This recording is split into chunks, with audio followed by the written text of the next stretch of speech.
Open Your Eyes is brought to you by the Belize Bank. Our country, your bank.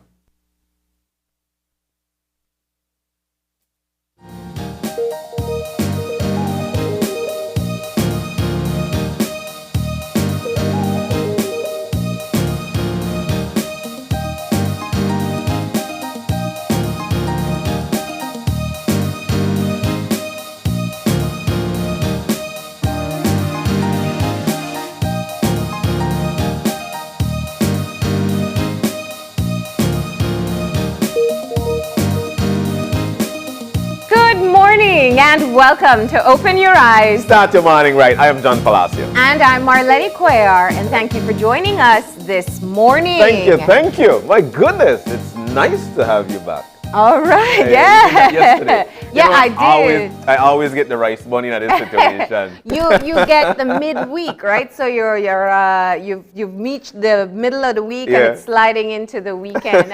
It is, of course, only the second day of the work week. We're having a short week, and you got to get up, you got to get going. If it's a school day for the children, then you definitely have to get them moving as well. That's right. It's pretty warm outside already. It's extremely warm outside. This is a lot of sweat.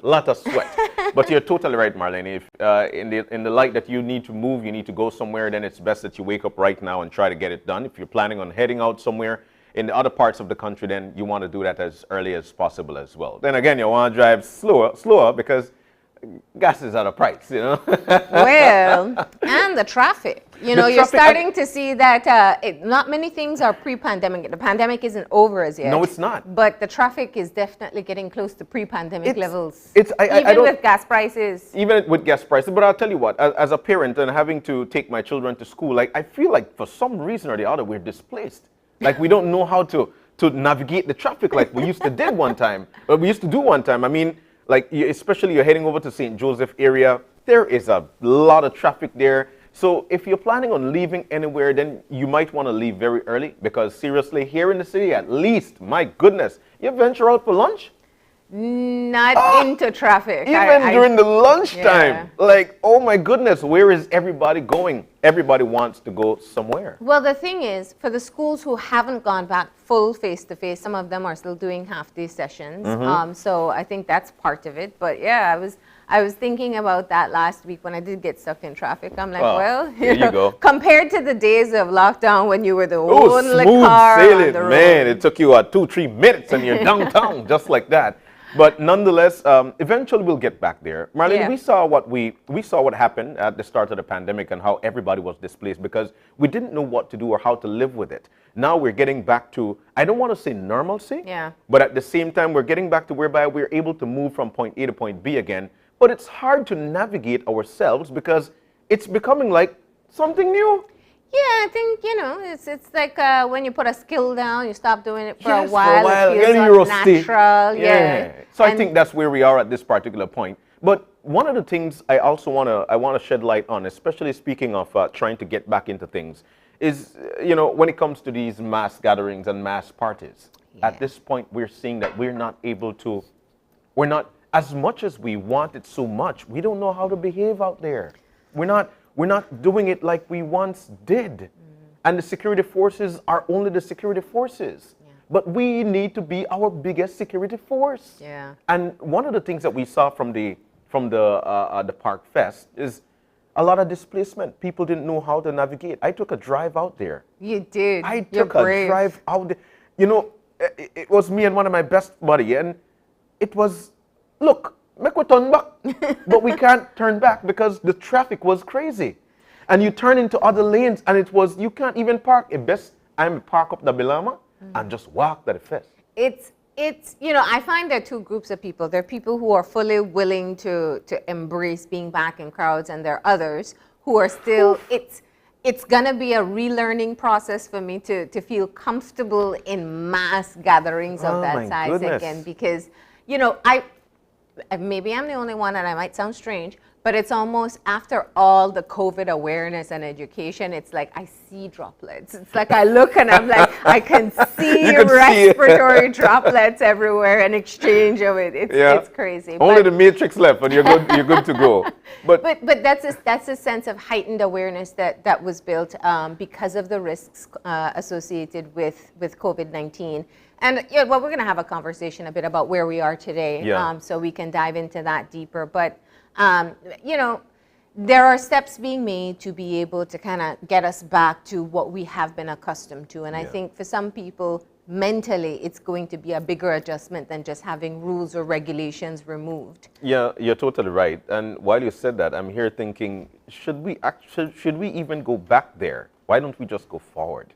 Why don't we just try to do what we've been doing in terms of, living? We could be together, but we could also be distant. Marlene, it's ridiculous. Yeah. We don't know what to do or how to do it. And we're in this point, or in this place whereby we're trying to practice how to love each other again from a close spot. But we're so used to being distant that some people are actually arrogant about it. Yeah. And we're seeing that being channeled as we speak. Yeah, I know. I think the unfortunate news out of the weekend activities is the murder and the missing person. Yeah. It's so unfortunate. I think entertainers and musicians, they have awaited for for the nighttime events to start back up again, so they can keep their livelihood going, and for it to be marred by a murder at the end of the event, and now a missing person. It is, of course, very concerning. It is concerning, but at this particular time, I plead to people, and I've been doing that over the month that you weren't here. That one of the things that we need to continue to do is to take care of each other. Yes, it's a difficult task of having to trying to go back to deal with people, but at the same time, it's actually the obvious. This is what we must do again. But we need to continue to love each other. Speaking of that, the family of the missing person, Emir, was actually out yesterday trying to browse through and see if they're able to find him. They're with heavy hearts, and they're asking the public that if you see something, please say something or at least give a lead. For the most part, Marlene, and the police always are out there saying this, somebody must have seen something. Somebody must have seen something. And if you have, then please make mention of, so the family could actually be at peace with their loved one. It's up to us to eventually get these things under control. There's so many different cases whereby people are actually blaming the authorities, when in reality, we're the ones who have seen something and we must make mention of. Yeah, we do want to, of course, I saw the story. When you imagine a family going out and searching feeder roads for a loved one, that's just such a very tragic situation to be put in, and they are asking the public, of course they have limited information as to what they do know, that if anyone has seen him, if anyone if anyone is aware of his movements, he's just a young man who was going to go home at 4 a.m. And has not been seen since, and they're not able to reach him on his phone. They have search parties going out at this time, and we hope the best for good news. We indeed hope for the best for the family, but we had his name up. His name is actually Emir Cancino Jr. If you've seen him, then please reach out to the family. If you know anything about his whereabouts, please reach out to the family, as I'm sure they would greatly appreciate that. Those are news of course, with heavy hearts. It hits me.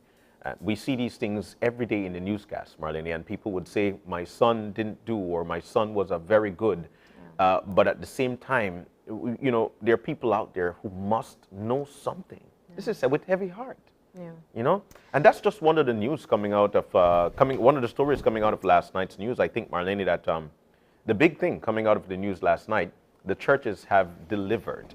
They've delivered over 20,000 signatures to the government house, to the Governor General, and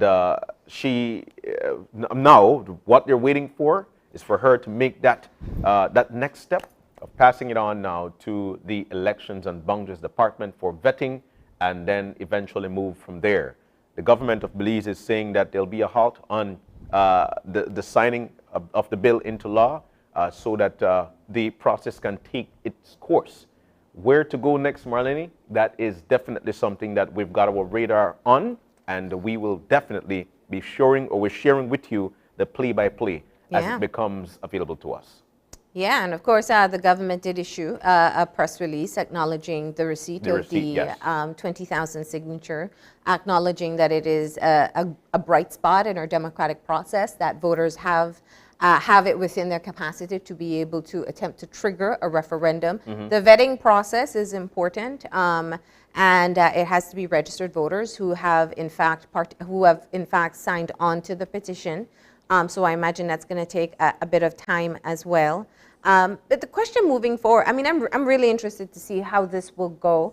The churches have been able to formalize their, or I should say, bring together their supporters from different denominations. But I guess for me, the question is, where do you go from here? I was telling Misani yesterday, you know, if there is a referendum, typically it's one question that's asked. It may be more than one, but the question about what you want to do at this juncture is important. Is it legalization of marijuana?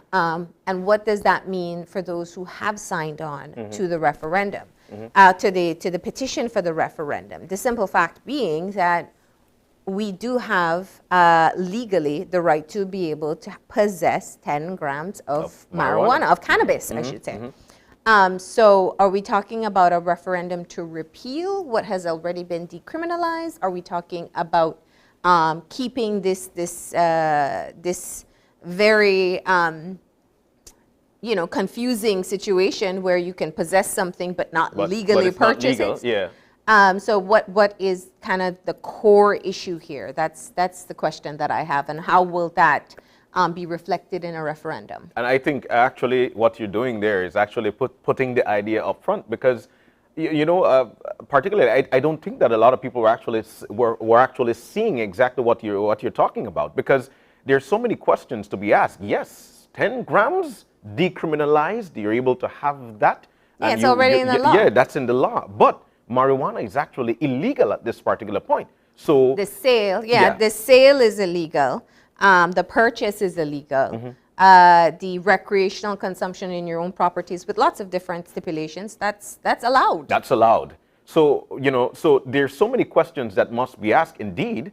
And so when it comes to if there is a referendum, what would be the question? Is it just should marijuana be legal in Belize? Or are we just talking about, yes, the legalization, or are we talking about industries? So there's so many questions that must be that must be asked. But I'll tell you what, Marlene, listening to the interviews last night, the churches are actually at a first phase of victory. They didn't believe, or people didn't believe, that they were able to garner so many signatures in such short time. Yeah. But the Bar Association also put out a release, and in their release, they're saying that, you know what, yes, you know, it's plausible, it is applaudable by the people, of course, by the bar as well, that the churches have went this far. But at the same time, if there is a referendum, GOB does not necessarily have to comply with what the answers from there would be. But it would eventually be, and they termed it as political suicide, somewhere around there, something along that line, whereby, you know what, you're not listening to the people, and when it's time to go back to the polls, then you might not be voted in. 20,000 is no number to laugh at. But let me throw another question for you. Who pays for the referendum? That's the question, and it comes from the public purse. Just saying. No, I'm kidding. I'm not kidding. I think there are questions, if the referendum is triggered, that need to be asked. Who will pay for it? There's typically an education campaign that comes along with it. Some of it is privately funded if you have a particular position that you're pushing. But very often the simple process of the how to go in and vote and be able to properly exercise your right to vote. That's all carried out by government departments. And the system itself for the referendum is carried out by government departments as well. But the churches made sure they had a buffer with respect to the signatures. And I'll go out on a limb and I'll tell you, I was at one of the big establishments, the bigger superstores in the city, and I was approached, and I did put a signature on there. It was put to me in a fashion whereby, look, it's just, even if you believe that marijuana is supposed to be legal, then still You sign should the have a petition, right. man. You still, you put your signature. Yeah. And then, let me see your voter's ID. If you don't have a voter's ID on you at this particular point, left your number, we will give you a call. So there were so many ways in which it was pitched to the public. Yeah. I feel, though, that the churches at this particular point feel that, yes, people do not want for marijuana legalization in Belize. I've heard, I've really been asking people about their thoughts on this, and I've heard so many different perspectives as to what their main concerns are. Young people using and abusing is a primary concern that I hear from people. What is it going to be if our young people have such a loose uptake of alcohol use? In other words, they start drinking early, they drink a lot, they all go through a binge drinking phase, and many carry on with very unstable behaviors when it comes to alcohol use. Will it be the same with marijuana? What are the effects of marijuana on the brain at a young age? What do you do if your employee comes after having consumed marijuana? Legally, what are you allowed to do if they are able? Because if they're, the effects vary person to person, but are they going to be fully functional on work? So, the concerns vary depending on who you're talking to, but people have a lot of questions. And I think what that means is that they've got to be working on some answers. And a lot of people actually, Marlene, are looking at the other countries that have legalized marijuana, and they're actually seeing the sweets of it. And so therefore they're actually advocating for it from that perspective. So you're right. There are naysayers, there are yaysayers, and there are people who are actually going out there to do their research. But, it's yet to be seen what will eventually happen. And if we're to go to the polls for it, then, hey, let it be, and the people will then speak. So we're looking forward to it. Like I mentioned, Marlene, it is a story that we are on top of, and we will remain that way and bring forth to you the information as it becomes available to us. That's right. All right. All right, but we got to get moving into our show for today. And we're going to shift gears to some motivation to get you started for today. And our eye-opener, taken from dailyom.com, goes like this. Distracting yourself with talk, radio, and television can become mind-numbing if not taken in moderation. Our lives are typically filled with noise. There are the noises from the outside world that we cannot control, and there are the noises we allow into our lives. These noises from seemingly innocuous sources, like the television and radio, can actually help us avoid dealing with uncomfortable thoughts and emotions. However, using noise as a distraction hurts more than it helps, because you are numbing yourself to what may be internally bubbling up to the surface for you to look at and heal. Distracting yourself with radio, television, or other background noises can also prevent you from finding closure to issues that haunt you.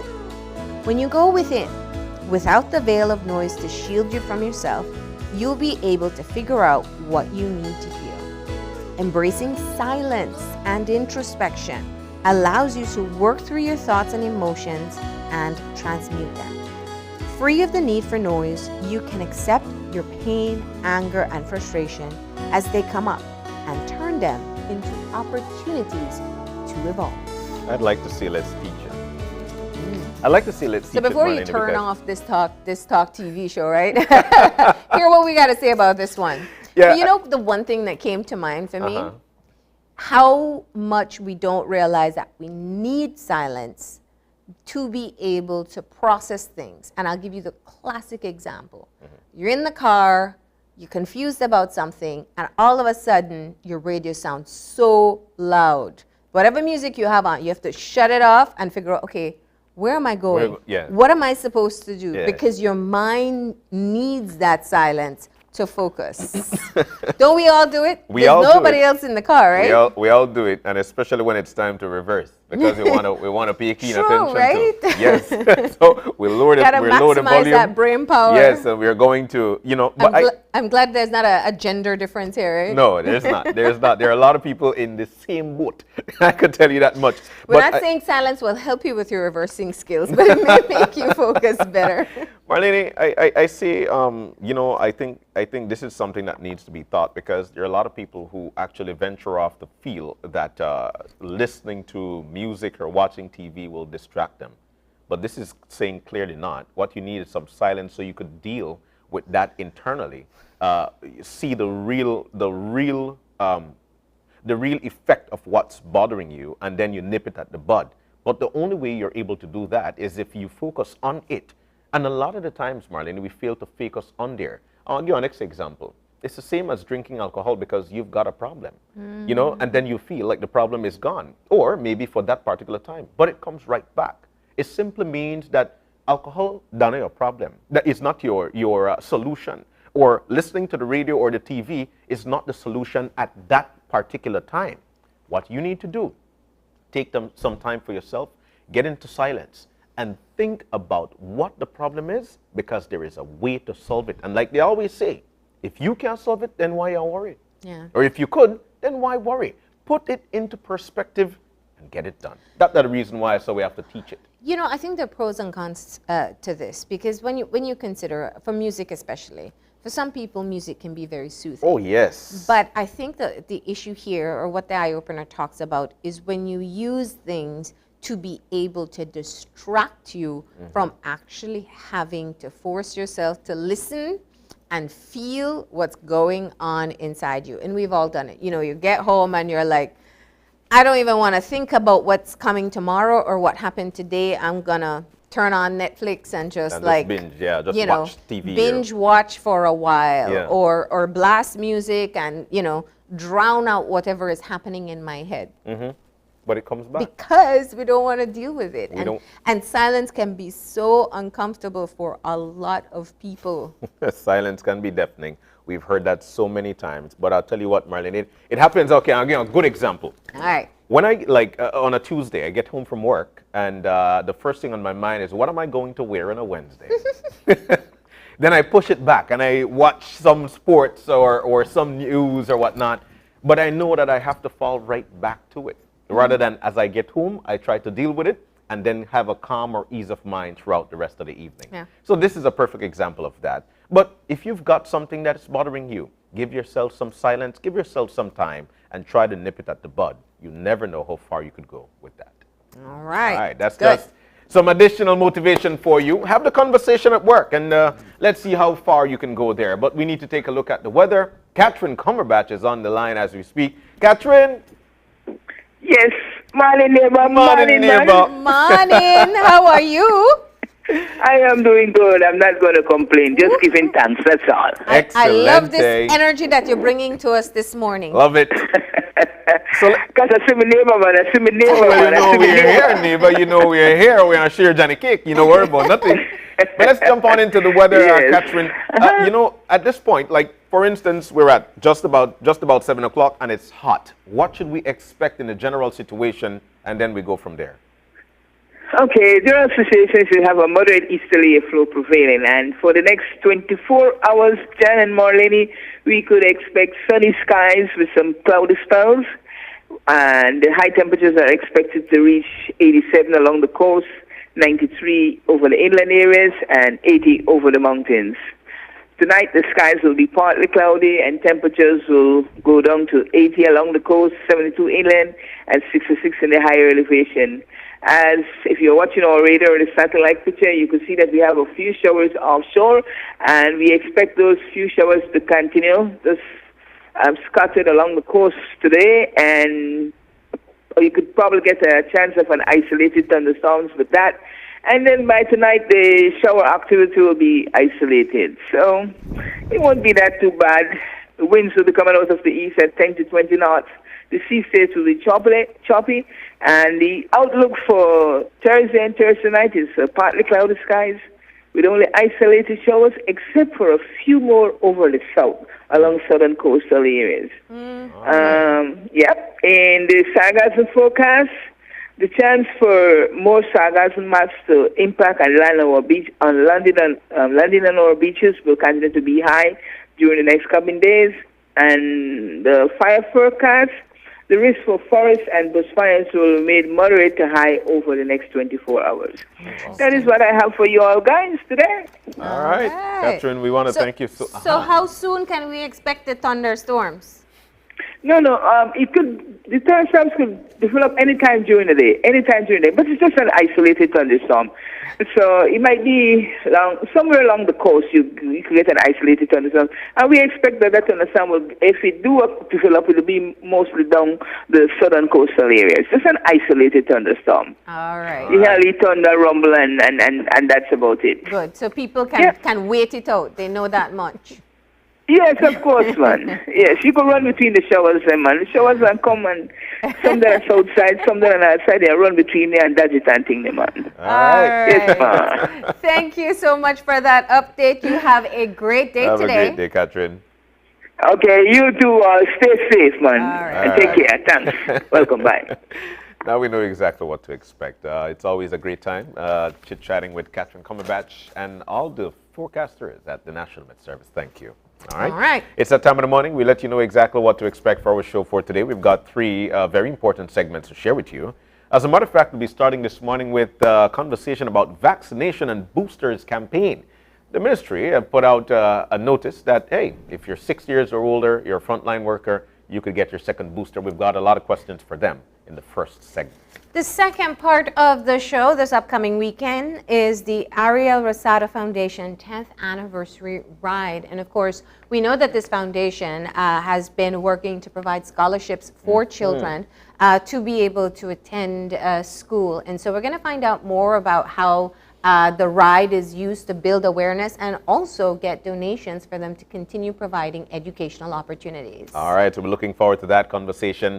And in the third segment, Mother's Day is actually fast approaching, and the Belize City Council is actually jumping on that opportunity to provide to you with an opportunity to get some steal deals, as the Belize City Council Mother's Day Super Sale is right around the corner. We'll be asking them when and how you could be a part in our third segment this morning.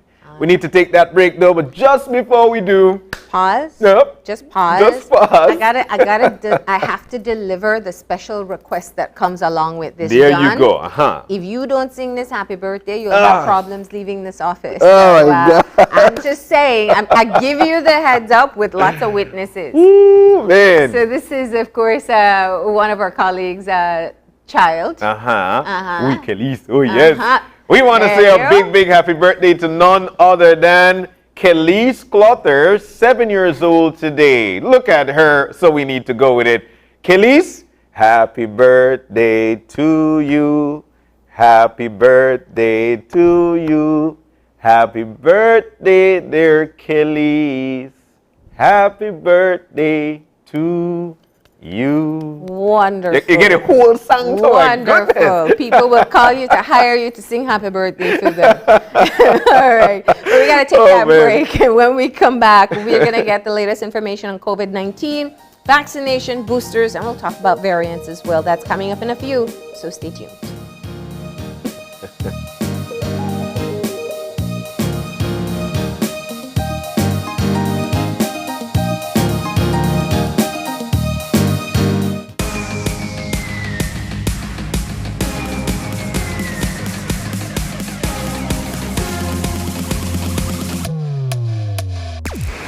Download the SmartStream app on the Android Play Store and create your account to get access to movies and stream at home or on the go. Prepaid customers can purchase regular data packages or get a discounted rate on a special SmartStream package by dialing 7737. Postpaid customers will be billed monthly. Never miss a movie again with SmartStream.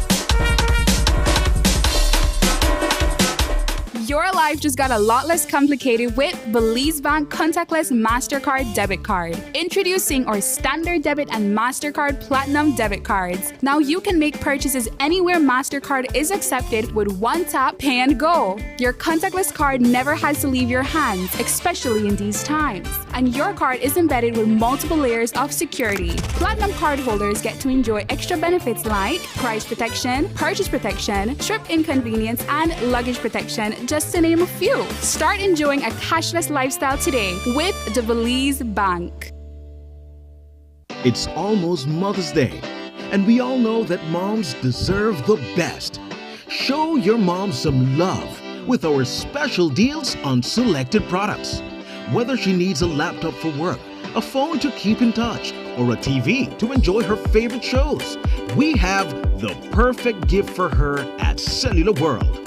Shop and get up to an additional $15 off your purchase when you follow the simple steps to shout out mom with Cellular World. Every purchase gets you a chance to win a $500 cash prize. Moments are worth celebrating.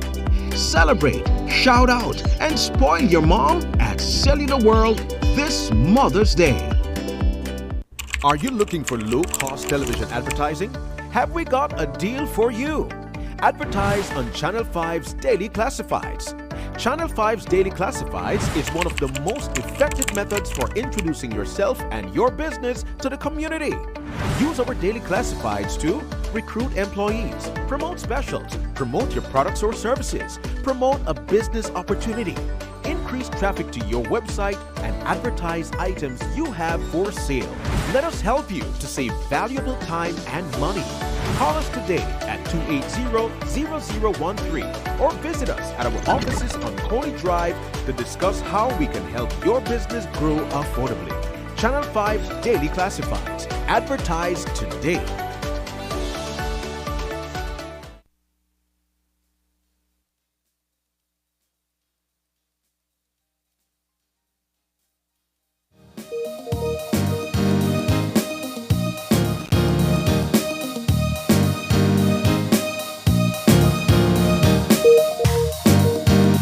And we're back. Welcome back to Open Your Eyes. We're now moving into our first segment. Into our first segment. And this one is all about the vaccination and booster campaign.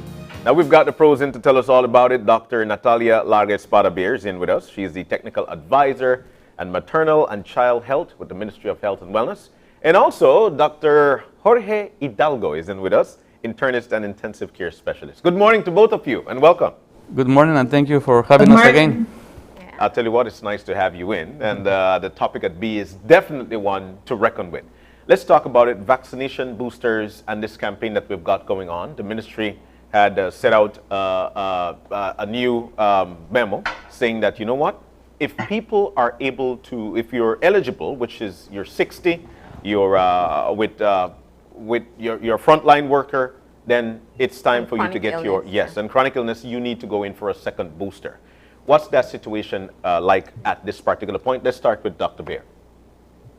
Yes, good morning, Marlene and John, for this opportunity. Good morning, Dr. Hidalgo. Thank you very much for being here with us today.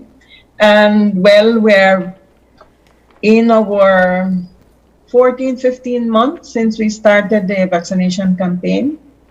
And to date, we have 216,119 persons with first dose. That represents 50% of the total population. Fully vaccinated, we have 211,149, and that represents 49% of the total population, and 68% of persons eligible to receive the vaccine, which are persons 12 years and older.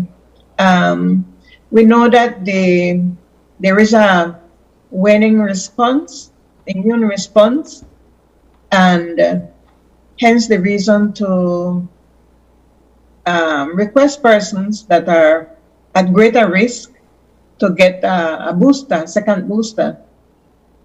And as the press release issued a few days ago, we are calling on persons that are immune compromised, calling on persons that are 60 years and older, and healthcare workers, of course, because of the high risk when caring for patients with COVID-19.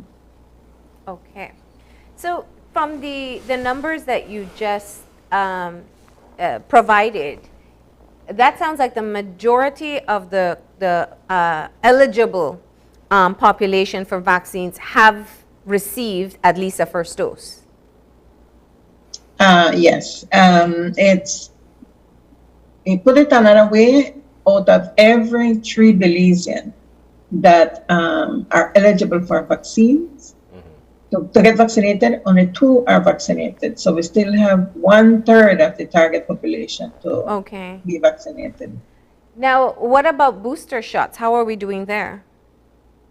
We're not doing too good with boosters. The number currently is 45,766 booster doses administered, and that is only 21%. Yeah. Of the persons that are fully vaccinated. Has there been any type of research, or have we been asking why people, or what do we know about why people aren't going out to get the booster shots?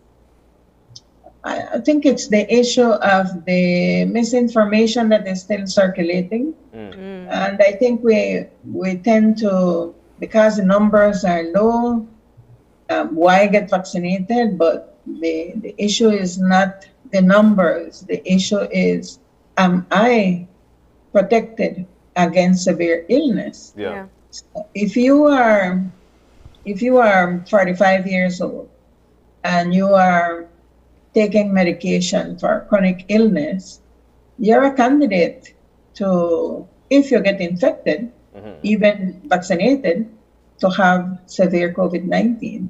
Yes. That is the importance. I mean, we need to it's not about numbers now at this moment, it's about protection. It's like polio. Belize have 41 years without polio since the last case was diagnosed. But we continue vaccinating children.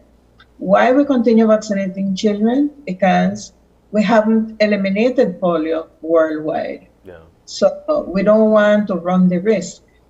I think Malawi, their vaccination coverage for polio went so low that they went from no case to start having cases again. So we don't want that to happen. And we know that vaccines, in the case of polio, it's 4 and 5 doses that we give. Yeah. So right now we know that COVID-19, persons that are healthy may have a better immune response than persons that are immune compromised. Yeah. So that's the reason why we're calling for the second booster dose. And since the call for the second booster dose, what are the numbers like? Are we seeing people going out there and trying to get their boosters, especially for those who are eligible to get it? It is slowly creeping up, but I mean, too slow. Not fast enough. Not fast enough? Yes, not fast. So let's get into our one-on-one doctor consultation here. Because what do you say to patients? I mean, it seems like a natural reaction. When the threat is high, we act accordingly. We go out, we get boosted. But then when the threat level goes down, we get a lot more comfortable.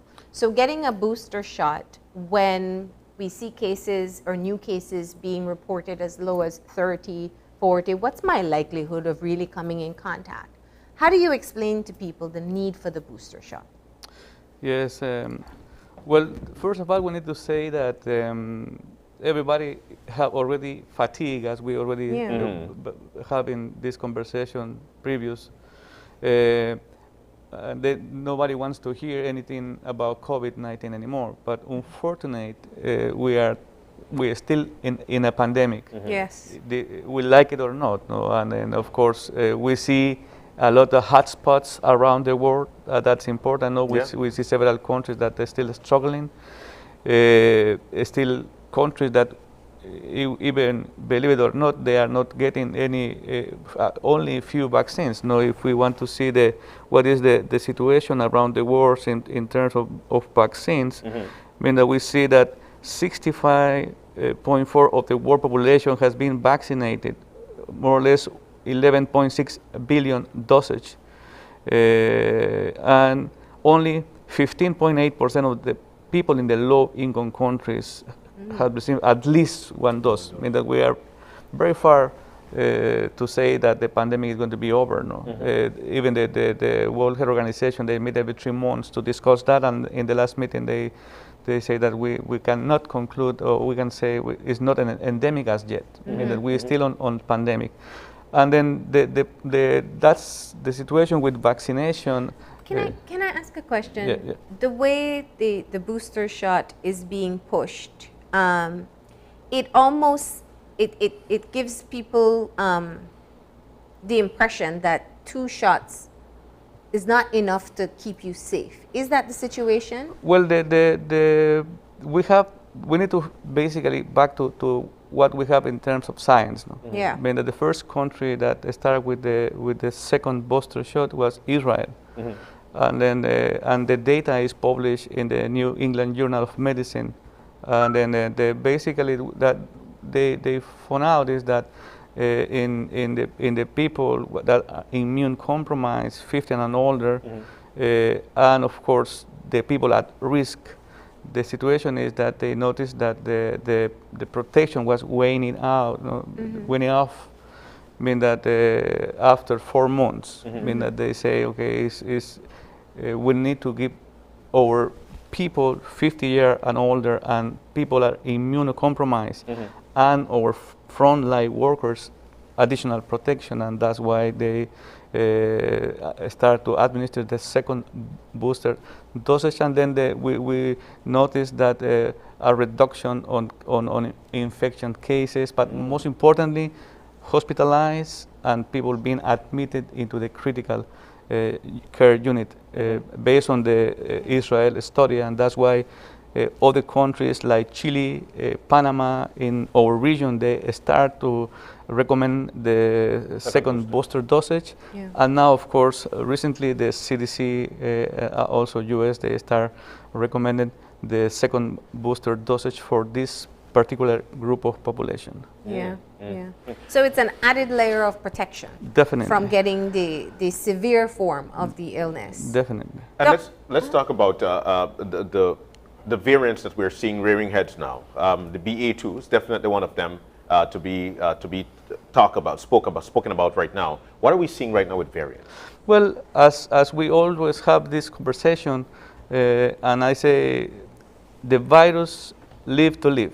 I mean that they will look a way to survive, and then we see just basically a sublineage of the Omicron, and this one is one of the current ones.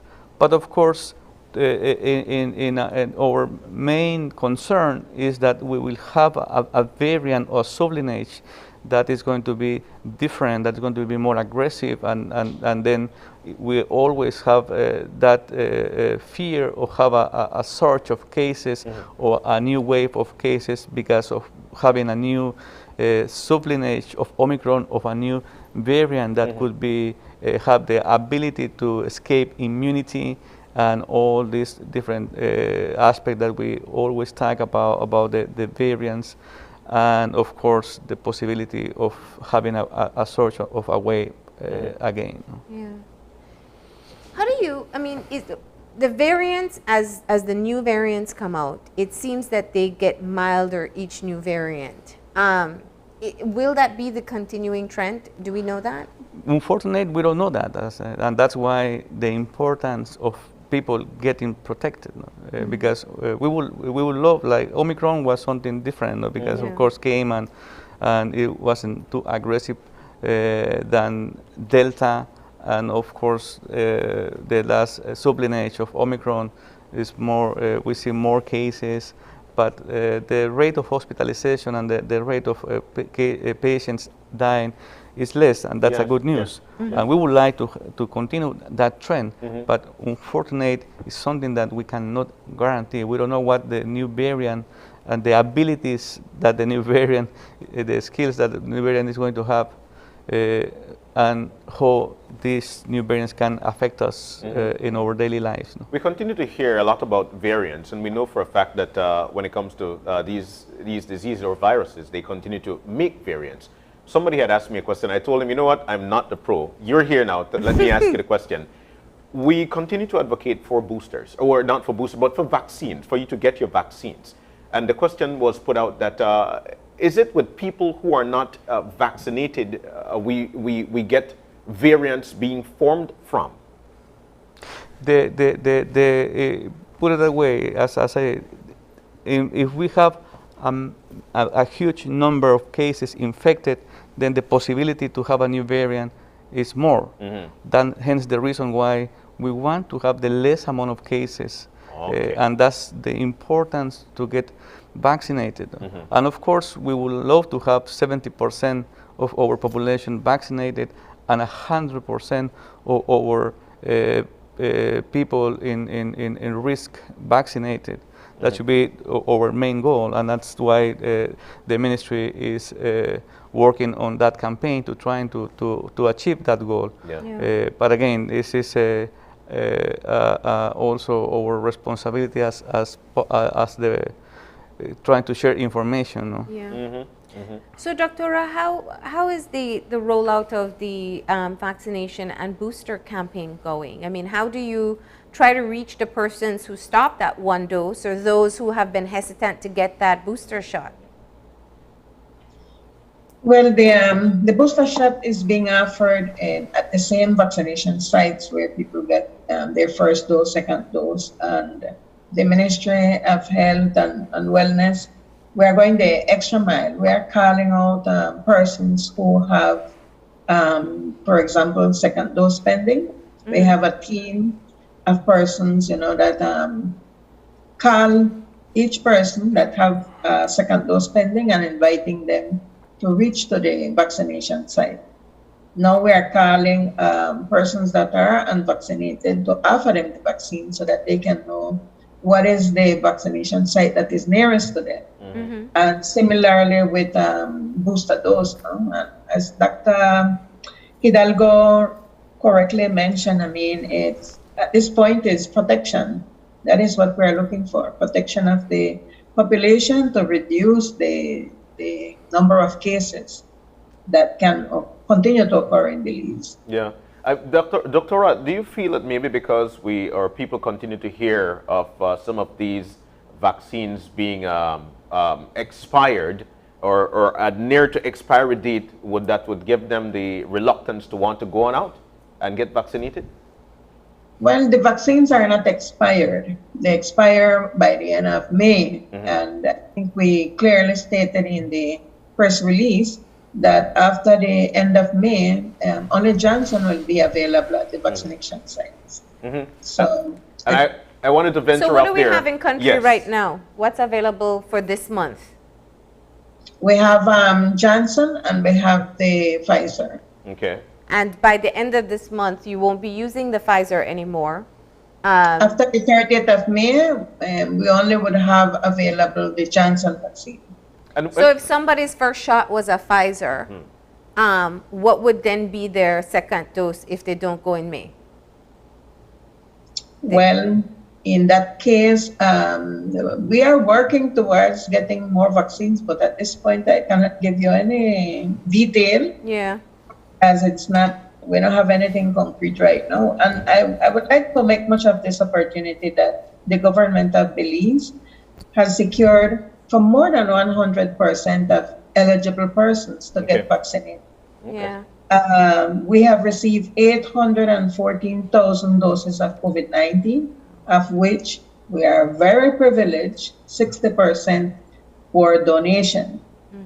And currently we have 126,000 doses in stock. That means that if you were to get vaccinated today, with Pfizer, by the end of the month, you already get your second dose. Second dose. That's true, because that's only a 2-week wait in Yes, between. it is. Yeah. 3 weeks. 3 weeks. Oh, 3 weeks, okay. Okay. 21 weeks. days. Yeah. So And let's talk about the pairings of those. I mean, yes, you're able to get your Pfizer dose, but like we mentioned, at the end of the month, then of course we won't be able to use that anymore. But what about Johnson? Are you able to pair that with anything? well, the recommendation is Pfizer can be used in combination with all other vaccines, and if needed, well, we would have to look at combining the Johnson with the Pfizer. But I mean, in principle, all the vaccines are similar, no? Okay. In the makeup. Yeah. Okay. Now, let's switch back for a moment to the current situation of COVID-19 in the country. We still see very low number of cases, and I think, you know, it's very encouraging for people. What's your thought on whether or not the number of new cases reported are an accurate picture of the number of new cases in the country? Well, I want to put a picture not only for Belize but overall around the world. The situation actually is that, of course, the testing is less now, not only in Belize but around the world. The other situation we are seeing as well is that we are using a lot of the self-testing kits. And then the problem with that is that sometimes, or most of the times, those are not being reported. I mean, that is not in the registry. And it's something that we see, again, not only in Belize, but it's something that we see around the world. No? That and probably that's also, we see a reduction of cases, but also it's important to say that it's an important reduction on testing. We continue with surveillance, that definitely, but that is something that we're seeing. Yeah. And the symptoms of the latest variants, BA1, BA2, are they different from what people would expect? You see that the trend and the symptoms with the new sublineages of the Omicron are different. Again, most of the times patients are asymptomatic, or only they probably have a muscle ache, fever, but not as the classic presentation that we have at the very beginning when the patient have a shortness of breath, and we call it an atypical presentation that we have at the beginning. I mean that the symptoms are different. I mean that is something that we can see. We see a patient that probably is getting admitted for an elective surgery, and then when we test it, is COVID positive. You know. I mean that, with no symptoms. With no symptoms. No? I mean that's the thing with the new variants. And how the transmission rate of these new variants? Well, the transmission is still there, no, and is highly transmissible. But again, fortunate for us in our country, we see not too much cases. But again, we see, as you see in the news, there are some hotspot countries where you see. Especially in Asia, that you see problems. Shanghai, you see what's the situation with Shanghai. You know, of course, that's basically came with also the politics of the country with the zero tolerance cases. No, that put the population on that scenarios. No? At the start of the pandemic, we had mentioned that, like you rightly mentioned, it used to be that within a week, 2 weeks, then you'll know you know, hey, you are with COVID. And with Omicron, we noticed that it was, 3 days? 3 to 5 days, 5 days? And what are we seeing with these new variants? The incubation periods, the length of when the symptoms started, it's been changing with different variants. At the beginning, we have that you say more or less for 2 weeks period. But with new variants, is getting the days are less. No, we can see symptoms between 3 to up to 7 days now. If we see symptoms, again, most most of the cases right now are asymptomatic. You know. And the recovery time is shorter? The recovery time is shorter as well. That's why we see now that when the recommendation is that if you got COVID, then you will stay 5 days. Even if in some situation is that if you don't have no symptoms, you are able in other countries you are able to work just wearing a mask, even if you are positive. So when you pay attention to some of the education that was put out in the U.S., for example, they have allergy season. We don't have that, but they were trying to be very clear to people that you can mistake a regular allergy that you would have with Omicron. Yes. Is that the case here? Is that perhaps like I would have an allergy attack in the morning and just feel like, okay, that's nothing? That's it, yeah. That's precisely the case. No, we have the presentation, the symptoms that we are seeing are completely different. You only can have like you say, like if you have an attack of your regular allergies, sneezing and probably runny nose and some redness in the eye, but also could be that you have muscle ache, headache, tiredness, weakness, or only tiredness and weakness. The presentation is very different and variable, from no symptoms to, of course, a severe disease that we've seen less and less fortunate. All right, so time is winding down. I want to get back to Doctora really quick. With respect to these second boosters, Doctora, once again, where can people go to get their second booster? Well, in every district, there is a fixed vaccination site that they can attend. The majority are relocated again because of the low amount of persons that are getting vaccinated at the hospitals. So they can visit their nearest vaccination site and get vaccinated. I want to make much of this opportunity to commend every person that is vaccinated in Belize, because the only way to build herd immunity is one by one. So every one person vaccinated is precious to us, because it means that we are contributing to herd immunity. All right, and final advice, Doc? Well, the pandemic is not over, it's still there as yet. We like it or not, mean that please get your booster or get vaccinated if you are not as yet. All right. Well, Dr. Hidalgo, Doctora Beer, thank you so very much for joining us, both of you, this morning. And here's to wishing you a great day. We're about to we're about to take a break. When we come back, the Ariel Rosado Foundation 10th anniversary ride. How can you be a part of it? We'll tell you when we come back. Stay with us.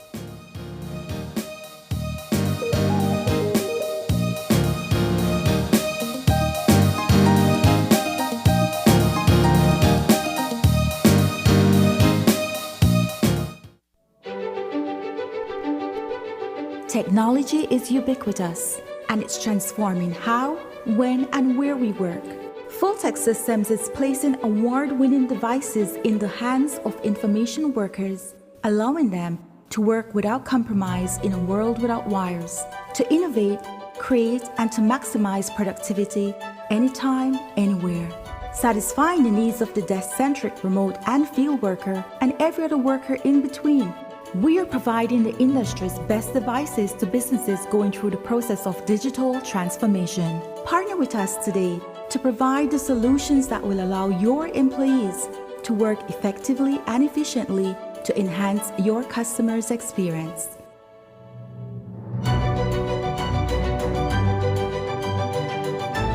Fulltech Systems, your technology center, where you'll come for the price, but stay for the service. This May will be amazing at Benny's. Get amazing deals and great gifts from Mom. We have Pyrex Bakeware, Chicago Cutlery Knife Sets, Corningware, Snapware, and the elegant yet durable Coral Dinnerware Sets at amazing prices. Check out our impressive line of Sankey appliances and much, much more. Take advantage of these amazing deals all May long, only at Benny's, celebrating 75 years of quality and savings. Toda Todo beliceño merece tener una conexión de internet de calidad, rápida y confiable en su hogar. Para clases en línea y trabajo desde casa, es la nueva forma de vida. Diginet es el proveedor número 1 de servicio de fibra óptica, impulsando la transición digital de Belice. Y ahora nuestro servicio de Diginet es aún más accesible con nuestro nuevo plan de entrada. Por tiempo limitado, tú y tu familia pueden disfrutar de 20 megabits por segundo por solamente $49 mensuales. No más clases perdidas ni reuniones virtuales interrumpidas. Te está costando mucho tiempo y dinero. Diginet es mejor que cualquier opción de cable o servicio inalámbrico. Visita cualquier Digistore hoy y suscríbete para la conexión más rápida y confiable de Internet para el hogar en Belice. Ven a ver lo que te has estado perdiendo.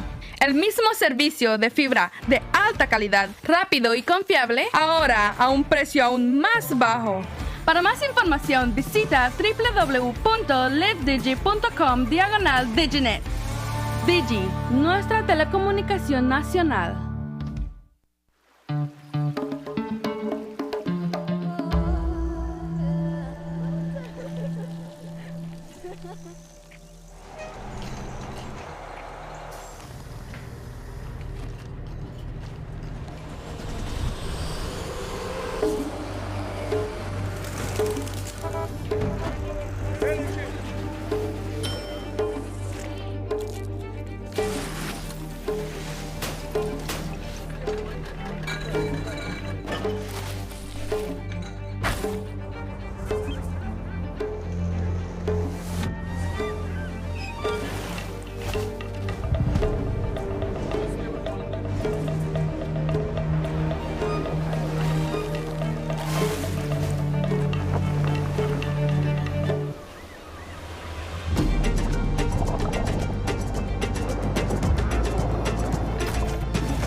Belikin, the beer of Belize.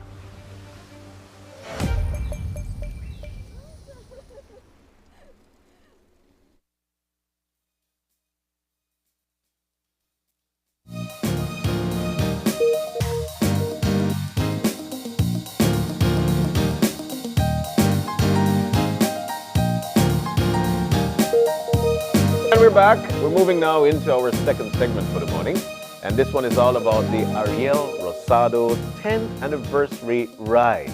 We'll definitely get to find out more about Ariel Rosado and why this ride is being in place. Now, in to talk to us is Kenrick Richards, who is the Vice President of the Foundation, and also Wendy Oxley. Leticia. Oh my gosh. Yeah. Leticia is here with us, a Sorry. part of the board, Yes. board member. Good Yes. morning to both of you and welcome. Thank you. Good morning, and thanks for having us. It's always nice to have you guys in. Year in, year out, we wait for this conversation because we know how important it is, especially for the fact of highlighting Ariel Rosado. Before we go any further, for those who've heard about him and didn't know who he was, let's talk a little about Ariel. What do we know about him? Who was Ariel? Okay, I will probably let Kenrick start because he was a classmate of Ariel and a very good friend, and we can talk more about it. Yes, Ariel was a professional cyclist started at a young age. He started riding from age 14. Wow. He competed with the elite cyclists at that age. That's why he's so special. Yeah. He won majority of the major races at that time, except the cross country. He also was academic. He went to study law. Okay. After we finished sixth form. He was doing his thesis at his untimely death. He also was a very caring and giving person. Yeah. Generous. Yeah. He looked out for a lot of people. Yeah. And he always used to go to his parents and say, "Mom, Dad, I'd like to help this person, I'd like to help that person." And so that's the basis. Yeah. Why we formed this foundation, no? And because of his success in cycling and academics, we felt the need to use that same mold for the foundation. Yeah. Yeah. And a little fun fact, I think for people who don't remember, Ariel was a co-host with us here on Open Your Eyes for a very, very brief time. Yes, yes. After he came back from law school. So, you know, I know that we have this conversation every year, but I always think how fitting it is how you've been able to merge what were his two passions into one foundation. And keeping the mantle going for 10 years, that's a significant achievement. Tell me about the work that the board does. I know, Leticia, you are the president at the moment, and how you keep the momentum going for the foundation. As Kendrick alluded, we do use a ride because that's his passion, cycling. So we have a ride that helps us raise funds. We use it as a fundraiser. People participate, paying a registration fee, which we use towards garnering scholarships to needy youths, people who are from very low economic background. Our thing is not to have, it depends on your grade. It's as long as you're accepted in a high school and you continue in terms of passing, that's what we hope, because at the end of the day, getting an education is key to making you a better person or to helping you move from where you're at. We're fortunate, particularly this year, for the past few years, many of our students have excelled. We have had valedictorian, salutatorian, and these are kids who are living in challenging situations and have their goals set, as in, I want to do better, I want to be better within my community. And so for us, we see it as we are contributing towards the development of the country. When we have more educated people, it helps to change what we have as a country and do better as a country. In terms of the foundation itself, aside from doing that fundraising, we actually have individual sponsors. We have corporate sponsors, and we have families who basically provide funding and do a scholarship in memory of a loved one.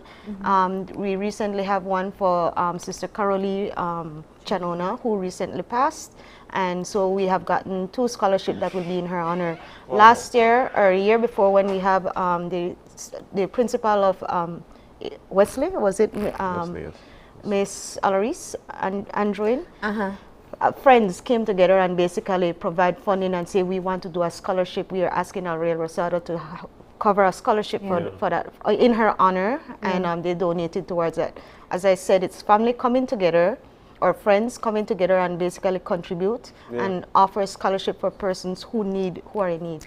And what the foundation does is that, you know, we could say we want to give a scholarship, but you do the application process, the screening process. So it's carried on in memory of the persons who of the person who they decided to dedicate the scholarship, but you kind of work as a hub. Yes. Aside from doing the screening process, identifying and confirming the child is eligible, we also go beyond that. We have intermediate sessions with them where we bring them together, have try to motivate them to keep on the right track. We do check in. We have a couple persons who travel the country. Many of us all of us volunteer. So we have persons who work and are able to go out district, so they would stop in, because our scholarships are countrywide. It's in every district that we have students. So when the individuals, they go out, they would check in with the students, check in with the family, check in at the school to ensure that everything is going right. If there's a problem identified, then they're referred. Dr. Derla Rosado is a psychologist, and she helped in doing counseling. So she would counsel the kids in terms of trying to get them back, find out what is the challenge, trying to listen to them, hear what they're going through, and try to advise them and try to get them back on track. Also meeting with parents. So it's not only having a scholarship, hoping that the child succeed or not, but it's giving more and making sure we mold them into becoming better citizens. You made mention of something very important. There are a lot of parents who might not want to apply for a scholarship because, for the most part, you've got to be high when it comes to grades. You've got to be they're so competitive now. And so you made mention that this is not about necessarily the grades that you're getting. It's if you're coming from a challenging background. Explain to us the reason for that choice. As I mentioned before, we find that education is key to making someone be better and do better. And as long as you're accepted in a high school, you get the you apply, you meet the criteria, you get the scholarship. Now our objective is to ensure you pass through your different classes, you continue to get your, to be graduated. So that is important. If you excel in that process, we are more than ever proud of you and more than ever proud of what we are doing as a foundation. And we had students that start off below honor roll and they graduate on honor roll, or some of them even valedictorian or salutatorian. So we've seen the growth in our scholars. We also that had warms my heart though. Can I just does. interject there? Because it's not that they don't have the potential for honor roll. Sometimes people don't know the circumstances that they're living in. Exactly. We had a child that was in Canaan High School. Yeah. Started out in Canaan, but she was doing so well, she asked if she can go to St. Catherine's. That's cool, yeah. That child excelled at St. Catherine's. She was on honor roll after. So it doesn't, what I'm trying to say, many people have that stereotype of the schools, the different schools in the country. But it's not that. It's an opportunity that a child needs or want. And once they have that opportunity, they can show what the potential that they have. So, you know, coming from Canaan, probably went to St. Catherine's, oh, you're from Canaan, the mentality that we have. But then when that child show what she can do, could you imagine the respect she probably earned from her peers? When given the opportunity. Yeah. But I also want to go further, because what I'm hearing from the Ariel Rosado Foundation is not, it's that you're not just getting a scholarship. You're actually getting people who are trying to boost your morals and trying to push you in the forefront, thus getting these kinds of successes. Yes. So if parents, if parents are noticing, my child is not, it's sort of slacking off, they can reach out to the foundation? Yes, that's what we do. As I said, remember now, we have kids from throughout the country. We have from the areas that are challenging.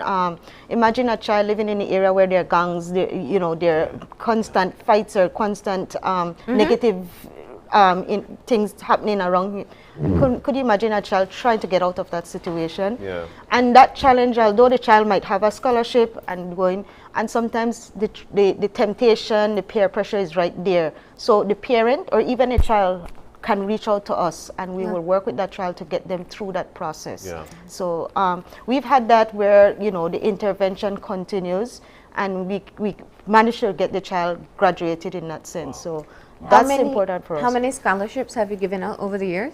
Over the year, we have had 88 students graduated from the program.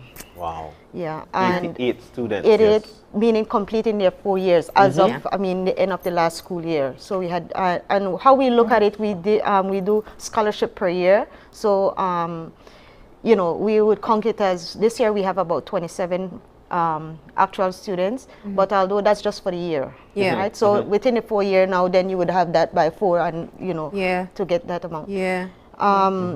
That's what we're at. We note that for the amount that we had that dropped out of high school, basically it's around second form that most of these kids falter and basically cannot continue or do not continue. So we've been managing and watching what we are doing and trying our best to see. You've learned that as a key. I've heard that before, that second form is actually one of the toughest times to keep children in school. Yes, and to add to what Ms. Leticia was saying, we also had a student that started with us from first form and went all the way through to her bachelor's from beginning in university. Wow. Since Galen is one of our biggest sponsors, they give us 2 scholarships. And so we had a student that went through the whole process, and we're very proud of her. Of course. And that's one of our. As we said, we have kids, we offer primary school, so as we keep a note of what happens in our foundation and the students that come through. So if we manage to get a student from primary school who went to high school, complete that, and then they are the first preference in reference to getting giving them the Galen scholarship. The Galen scholarship is throughout the period. If a child is offered that scholarship, once they complete, then we have, it's 2 scholarships we have per period. Okay. And so once a child completes, then we Then you it's have open it again again. for another. Wow. So, Wow. yeah, so we actually hoping that sometime we can get some to further in, you know, yeah. we're looking That'd at be trying to have lovely. somebody go out to the US and study in that regard. So that's one of our goals that we will be working on. But these funds that you garner are definitely through fundraising. Speaking of fundraising, we've got one coming up. Yes. And it's the 10th anniversary Ariel Rosado ride. Yes. Kenrick, give us the scoop with this ride. All right. When is it going to be and how to take part? I think now everybody want to open the pockets now, right? Well, it's this Saturday, starting at the Orbar Field. It starts. We want to leave off at 6:30 in the morning. We ask that if you like to ride, come a little bit early so we can have you register and get a little refreshments and stuff like that. But we have sponsorship from Boeing and Boeing. We provide Powerade for the ride and the water. Oh wow. We will start, like I said, we'll be starting from Orbar Field. We'll be going up the Philip Golson Highway, through the John Smith Link Road, George Price Highway, Boom, cut off, through Boom. Come back down the Philip Golson. Making that right. Back again through the Link Road. Link Road. Coming down George Price again, Chatham Mall Boulevard, and then into Belize City, and then to Orbar Field. Don't worry, the entire route is on the screen. Yes. So in case you missed it, Let's see that road, it's man. basically like a figure 8. Yeah. It's a figure 8. Wow. It's not going to be a race. It's going to be a ride. So we won't be going at a high pace. We won't be competing. We'll be having music provided by Blue Seal Songs to keep the crowd going, keep people motivated. We usually have the cyclists register and also help with those that don't have experience riding. Yeah. They push them along, give them a little motivating speech, you know. And then we also have the refreshments along the way, the Powerade and the water to help, you know. What's the registration? Like, who can register? How early can you register? How late can you register? You can register for a small fee of $25. A small fee of $25. That's a contribution. Yes. Thank you. Yes. That's your minimum contribution. Yes, you can get more. Yes. Kids are 10. And we do have kids or students that take the ride as well. Wow. So you leave at 6:30. At what time normally does the race? Ride. The ride. I'm so sorry. I don't want you to scare off anybody, right, who might be interested. And we like to say you set your personal goal because not everybody. It's approximately 55 miles total. Oh, wow. And we don't anticipate everybody is able to do that. I was going to say, is that doable for an amateur? If you prepare yourself. Work, yeah. If you prepare, yes. But if you decide you want to get up and do it, it will be a challenge for you. Or you can say, okay, I'll only do 20 miles. Or I will just go to the Link Road and turn back. You know, something like that. Or you know what I'm going to do? I'll meet at Ladyville, people who live in Ladyville. I'll meet out there and just come back to Ladyville area. So it's up to you. Our objective is basically to try to raise funds. As you know, with the pandemic, there are a lot of people who lost jobs, you know, and normally it's the people that already having challenges. So we expect more persons will be applying. Even during the pandemic, we have had people giving us call asking, can you help us? Can you help us? We try our best to do so. But just like everyone else, we were challenged. Some of our sponsors dropped because of the financial challenges they were going through. But we are hoping that we can have more sponsors, more corporate sponsors. I could say mention if I can. Presently our corporate sponsors BTL. We always have BTL, Social Security. Those are the ones. I have to say I just have to say to Galen University. They have been with us from the start. Right, for the whole 10 years they have been there, and you know what is a university scholarship, what's the cost of that, so they have really come with us and have been there for us throughout that time. BL also? BL, yes, BTL, Social Security. We have had also Boeing and Boeing, another company that has been with us from the start. From we started our ride, Boeing has been there supporting us throughout the years.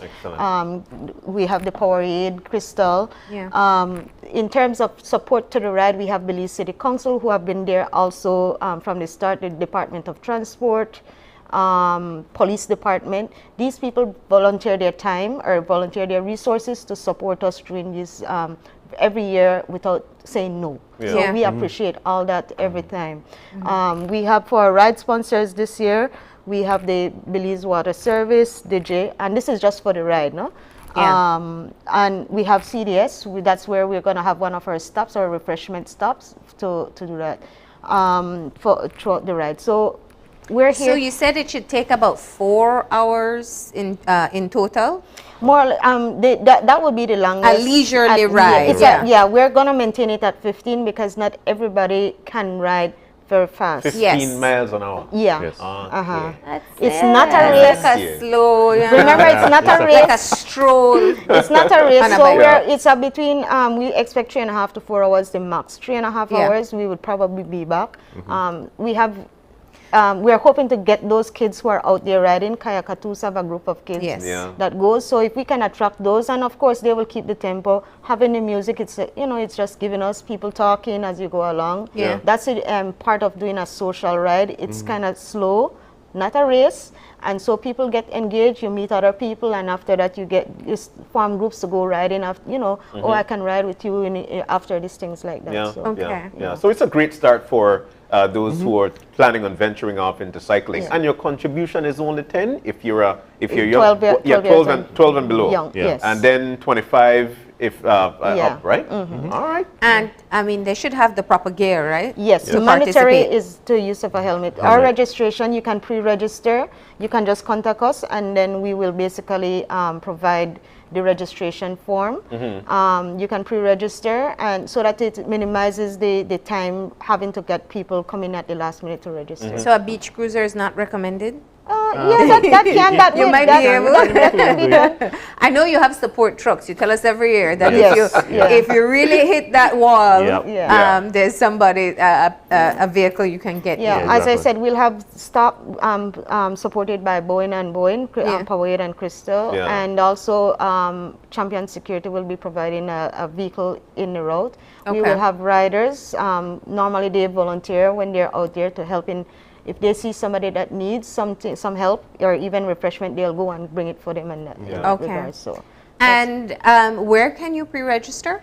We can email or WhatsApp the form, or you can call the office and you can get the forms from them. The information is on the website. arielrosadafoundation.bz.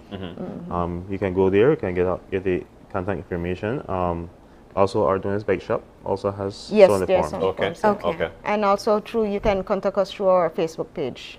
But if you want to take that ride and you don't have a helmet, would you guys have things out there to help out? I mean, some of you want to ride, but we might not have a helmet. We can work on that. There we go. Contact us, and if you need a helmet, But let's come back to the core matter here. Your application period for your scholarships is still open too at this time. Yes, right? We're accepting scholarship application through June 18th. The most important thing, the child must be accepted at a high school. Yes. On the form there will be requests for a document to show proof that the parent is having challenges in meeting the financial obligation for the child to get through school. Okay. So that's So again, the deadline is June 18th. June 18th. Yes. All right. And how many scholarships do you have available this year? This year we have 10. Okay. Great. Can they register for these scholarships online, or do you need to get a form, hard copy? A hard copy form. Okay. Hard copy form.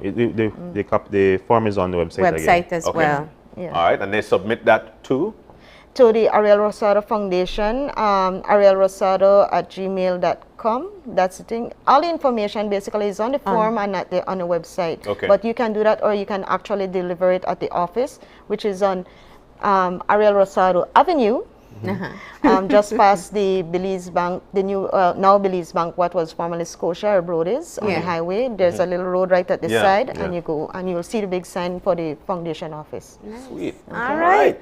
Well, I'll tell you what, we're so glad to have you in. We're going to have this conversation again next year. Can I do one more thing in reference to mentioning our sponsors? Particularly of importance for us is the corporate and the individual sponsor. As I had there, Galen University, Belize Electricity Board, Social Security Board, Dr. Yvonne Goff, Boeing and Boeing, DJ.BZ, Alia and Ted Castillo for the Alaris Andrin Memorial Scholarship, CFAL, that is Children First and Children's and Last, Ian Rosado, Sharon and Chester Walker, Wayne Humphreys, and Sister Carolee Memorial Scholarship. So we just to acknowledge those individuals. Some of them have been with us for some years, year in, year out, and some are new. So we want to thank everyone.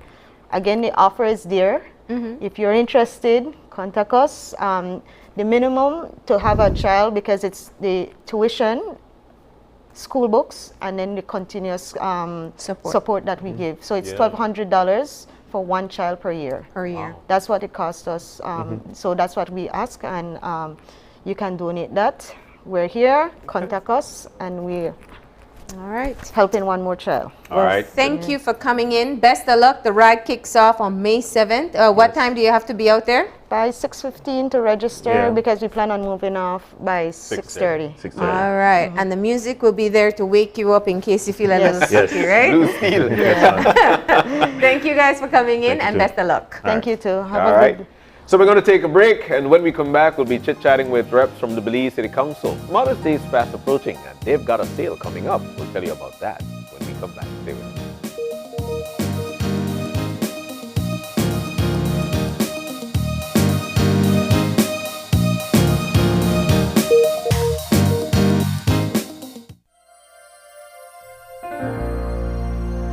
Hello, friends. This is Dr. Bob Roberts with another 60-second sermon from God's Word.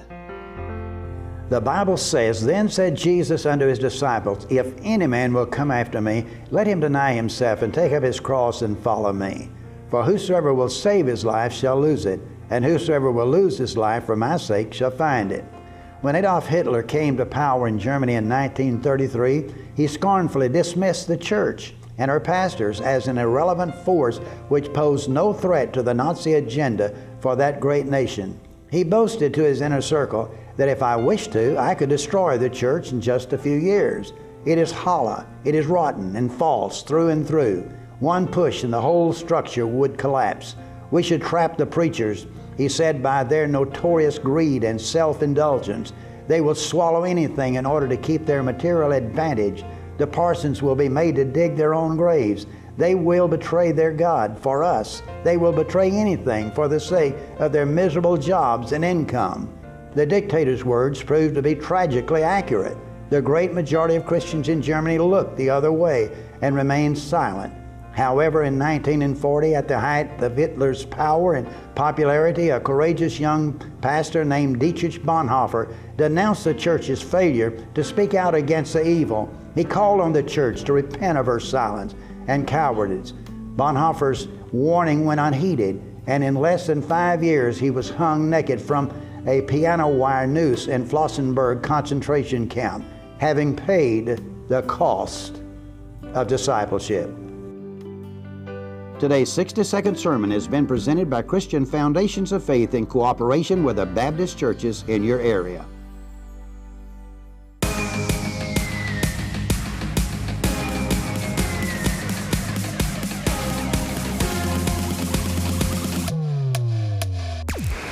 Download the SmartStream app on the Android Play Store and create your account to get access to movies and stream at home or on the go. Prepaid customers can purchase regular data packages or get a discounted rate on a special SmartStream package by dialing 7737. Postpaid customers will be billed monthly. Never miss a movie again with SmartStream. Hola usuario de eCash, la aplicación eCash está disponible en español. Cambiar el idioma de tu aplicación de eCash de inglés a español es rápido y sencillo. Deja mostrarte cómo se hace. Primero, abre tu aplicación eCash. Introduce tu PIN. Toca el icono More en la parte inferior de tu pantalla. Selecciona Security. Selecciona Language. Y luego selecciona Spanish. Vuelve a introducir tu PIN y ya está. Tu aplicación de eCash está ahora en español y puedes seguir disfrutando de tu cartera digital eCash. La aplicación eCash de Belize Bank te hace la vida más fácil.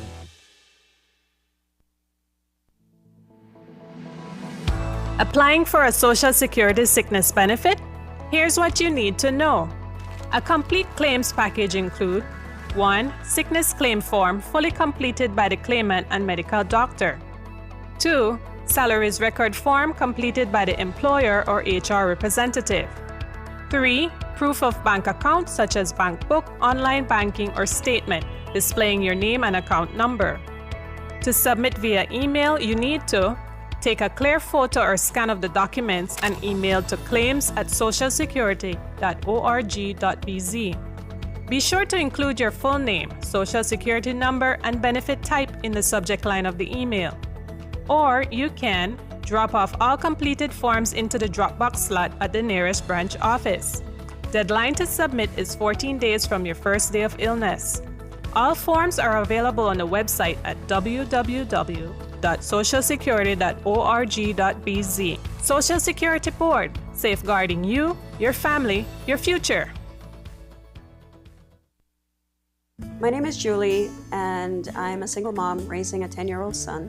I'm the director for a conservation organization. When I started working in the field of marine conservation, it was absolutely male-dominated. It still is male-dominated. One of my first jobs was as a manager out on a remote island with all-male staff reporting to me. And one of my assistants was very upset with me and actually told me, the only woman whoever tells me what to do is my mom. And I have my son, and I really do want to show him that really anything can be done, and it doesn't matter who you are. From day one, I've been teaching my son that any job that a man can do, a woman can do. And he has learned this, and he now preaches this to friends and even my colleagues. Live and let live. Respect for all Belizeans.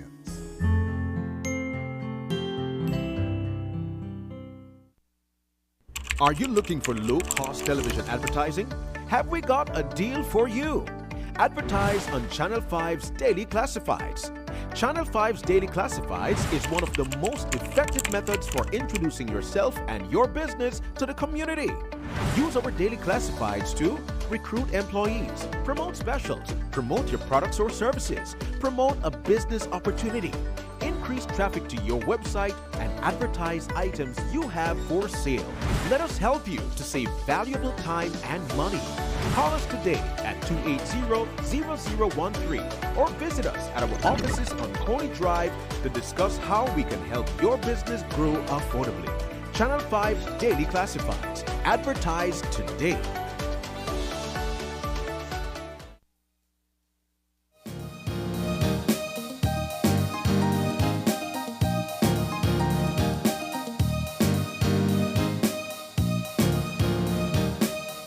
And we're back. We are back, and we're moving now into our third and final segment for the morning. Mother's Day is fast approaching, and the Belize City Council is actually giving you the opportunity to take advantage of some big sales coming up, as they've got something planned for you. Now, in to tell us all about it, we've got Erin Garnett, who is the communication manager at the Belize City Council. Hello.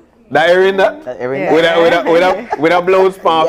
That's all right. And of course, we've got Melicia McDougall, LED manager. I hope I get it correct, Yes. Belize City Council. Good morning and welcome to both of you. Good morning. Good. Thank you for having Man, look at them. Lots of energy. You know why? Because they're about to drop some deals and surprises on us, right? What we can the expect. Super sale is back and better than ever this year for the Real? first time since 2020. This is the first one, This is the first one since 2020. Yeah. We've been trying to keep it safe the whole time, so we've been waiting patiently for this, and I know the residents have as well. But so far, so good in terms of keeping things safe. Now, I want to get to the nitty-gritty of this sale. What was that concept like? I mean, you put that together, and then everybody just wanted to be a part of it. Tell us about that. So the whole point of Super Sale was to be a downtown rejuvenation, keep the money in Belize and in Belize City. So we're saying basically what we want to do is connect consumers with vendors. That's been our whole thing, and that's been the focus. Yeah. Wow. It was, I mean, I think when it first started, it was one of those things that you just never knew how much people would love it. We never knew. So and it's grown. When we first started, it was like 20 vendors, and it went to 80, and right now we've really hit our 100 mark, and we're not turning anybody back. So, and where does this happen? Albert Street, downtown Belize City, the whole Albert Street. So Albert Street is going to be blocked off for that day. Yeah. And the day is going to be when? This Saturday. It's a Mother's Day edition. So what that means is that in addition to getting all of these deals, you could go there and have so many options for Mother's Day gifts. So apart from the usual stores, we have flower shops and gift people and all of those people that's going to make you get the perfect Mother's Day gift. Customization stuff. Yes, all of that, customization, mugs, cups, anything you can think of, it's going to be there. Gift baskets, gift boxes. So how do you put 100 vendors on Albert Street?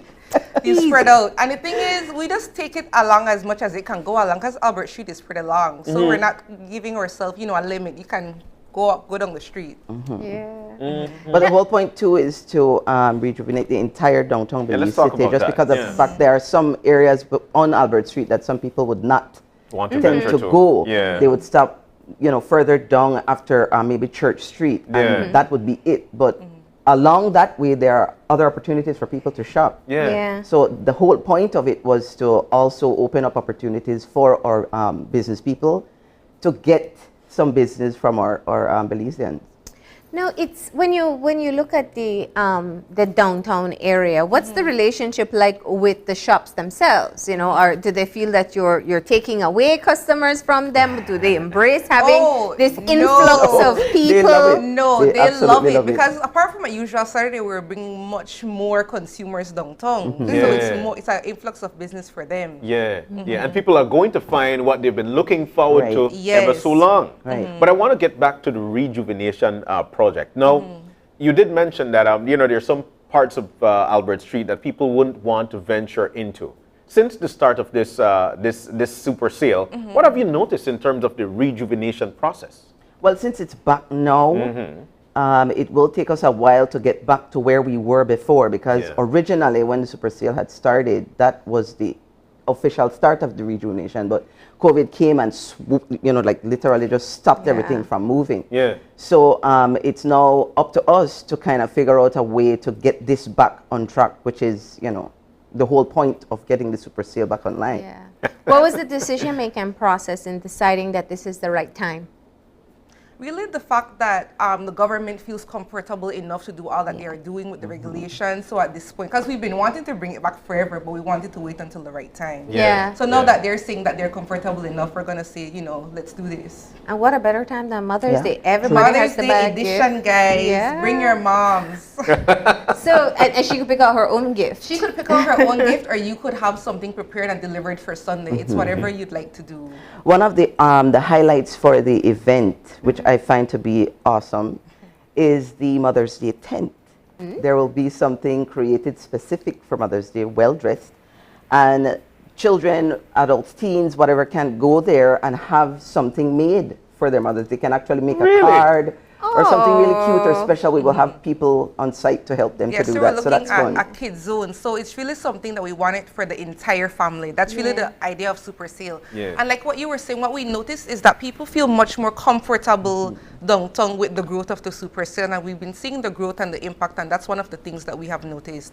And we help with that because we ensure that we communicate with the police department to ensure that they have enough people there, and also our special constables unit. So we don't want to say that we forget that. The safety element is right there. And so when it comes to the businesses out there, like Marlene mentioned, what are they saying? Do they like it? Do they feel like maybe it's a little threatening? No, they love the super sale. They've actually partnered with us this super sale to provide giveaways for the entire day. Giveaways? Giveaways throughout the day. So these are going to be provided by the businesses that are actually based downtown. Because we have businesses based downtown and also vendors that we have that do tents. But, you know, I want to go. It's Mother's Day. You know, it's a Mother's Day theme and all these sales. We're going to venture off into the discounts in a few. But primarily, what part of our park? Where am I going to park? How do we, you know, how do we venture off to that particular point of things? Because we want to make sure that everybody is a part of this. But at the same time, I'm reluctant because, maybe not me, I'm just saying. But, you know, when it comes to my parking and when it comes to my, how do I, you know? Well, obviously for a day like this, a community event, the parking meters will be non-operational, and we're going to have to find parking in the court areas and off streets, because for something like this, you're going to have to park and walk a little bit to get there. That's just what it is. Yes, yes, it is. It's a plus to do a park, you know, to park further away and then walk down to see what's going on. I think people are accustomed to it. But let me come back to, because we were talking about the relationship with the vendors in downtown. And I know in years past, or maybe you're doing it again this time, they also have special sales going just for the super sale. Yes. So the thing is with super sale, we're thinking the lowest 20%, you could go all the way up to 50%, but we're thinking minimum 20%. So how do I know which stores are participating? There's a blue dot in the windows at the participating. So when I see that the super sale blue dot, they're participating. Something in there is at 20 or up to 50% off. And what I think is and really... who have the bigger discounts? Give us the scoop. Give me the scoop, yes. I don't have to give away. I think you should come out and see what's happening, guys. But we have multiple deals going on. I know Digi is offering the double up, but only exclusively at the super sale if you come there, not anywhere else. So if you come, there's going to be that. What I think is really cool about this year is that we have a great mix of more larger established businesses like Belize Bank, Digi, Sagicor, and those major corporations, along with a lot of small entrepreneurs and new entrepreneurs that developed during COVID. So there are going to be a lot of new faces out there, a lot of new great products, some handmade hair products, handmade candles, really unique stuff that's going to be out there. Nari, Ludry, Hello Body, really unique stuff that's going to be out there. So it's a great mix we have this year. Do you have them set up with like small entrepreneurs separate, new businesses separate? No, it's kind of mixed, but what we do have this year is a tent that Belize City Council is sponsoring. So space, tent, chairs, everything. And under there is going to be some members from our accelerator program, along with some youth entrepreneurs that we connected with through youth services. So that's going to be a special thing that we're going to be doing. But you know, we're hearing about these 100 entrepreneurs, but I might just be a new entrepreneur and I might want to be out there. Can I still register to be out there? What can I do? Is there any more space? We're gonna make the space for you. This is our first one back. We're gonna make space. No, we're gonna take it. We're gonna take it down, guys. So how can you one can call register? the Belize City Council. Just give us your information, and we'll take care of it. Just like that. Easy as that. So, Melissa, tell us a bit about, you know, just the engagement from the council level with these different businesses and what it does to kind of foster the relationship with the council. Well, Erin actually can tell you some more about that because as it relates to the small businesses and the entrepreneurs, that's where I kind of come in. Where the accelerator program is concerned, those are people that we have been engaging for quite some time, and they're small, really, really small businesses that are just pretty much coming up. And the super sale, the opportunity for them is for them to actually get out there and to, you know, showcase what they can do and what they have. The exposure is great for them there. So what we also try to do from from a larger standpoint is to actually engage the larger businesses to see what support they can actually give us to help these small businesses to prosper. So that is a part of one of the elements within the accelerator program itself. Tell us about some of the stories of those who have come up through the accelerator program. Oh wow, there's so many, jeez. Yeah. Okay, the accelerator program started in mid-2020, I believe it was literally in the midst of COVID. And the mayor was insistent that we try to do something because there were a lot of people that had lost their jobs. So we had really, really good support from our from partners such as ICB Insurance.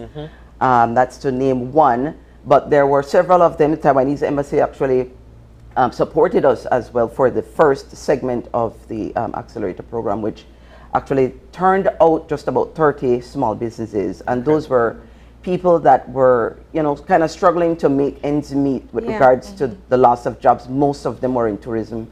So to get them back on their feet and to have them look at you after a year and tell you, my goodness gracious, this was a lifesaver for me. Yeah. It's something that we are proud of, and it's something that we try to push further and to partner more with others such as Beltrade, because they now provide the training for our participants. So it's getting much bigger and better for us too.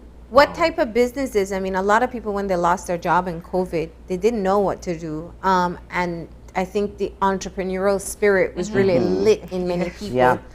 One of the funny things that we had discovered was that we never knew how many, or you yourself would never know what you would do when your back is against the wall and what sort of talent you have until you have to actually pull something out of the hat. And really, some of the businesses that came out of this, I mean, it's just fantastic. They really don't have to work for other people. Wow. Really. They just need the seed money, what we try to provide, and we just give them a really good head start, and they just run with that.